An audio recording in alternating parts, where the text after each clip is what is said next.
السلام علیکم ورحمۃ اللہ۔ دوستوں، موجودہ حالات کو مد نظر رکھتے ہوئے یقیناً صاحب استطاعت صدقہ خیرات کرتے ہوں گے۔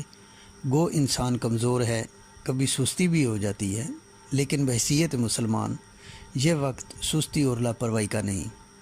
یقیناً ایسے لوگوں کی تعداد کم نہیں، حلال کی کمائی سے نیک کاموں میں بڑھ چڑھ کر حصہ لیتے ہیں۔ میری اپنے چینل نئی بات کے ذریعے ان لوگوں سے گزارش ہے جو اس وقت آنکھیں بند کیے ہوئے ہیں اور آرام کی نیند سو رہے ہیں۔ رب کی ذات دے کر بھی آزماتی ہے اور لے کر بھی۔ صاحب استطاعت ہوتے ہوئے ہمیں کمزور اور لاچار لوگوں کی ضرور مدد کرنی چاہیے۔ سورۃ بقرہ آیت نمبر 254 میں ہے، اے ایمان والو، جو کچھ ہم نے تمہیں دیا ہے اس میں سے وہ دن آنے سے قبل اللہ کے راستے میں خرچ کر لو جس دن نہ کوئی تجارت ہوگی اور نہ ہی دوستی کام آئے گی اور نہ ہی سفارش، اور کافری ظالم ہے۔ رمضان المبارک میں ہم نے ارادہ کیا ہے کہ ہم اپنی طرف سے حقدار لوگوں کو قرآن پاک کا تحفہ دیں گے، یعنی مفت دیں گے۔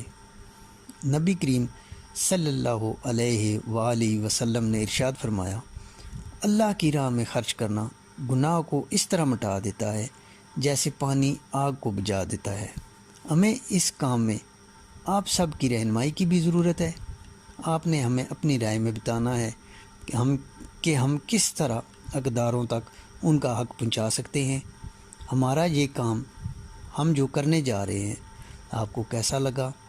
آپ اپنی رائے ضرور دینا، ہمارے چینل کو بھی سبسکرائب کرنا اور اس کو لازمی شیئر کرنا۔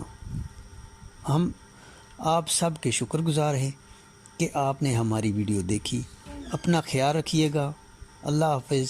پاکستان زندہ باد۔ رمضان کے مہینے کا احسان اٹھا کے دیکھ، جو کچھ کہا اللہ نے اس کو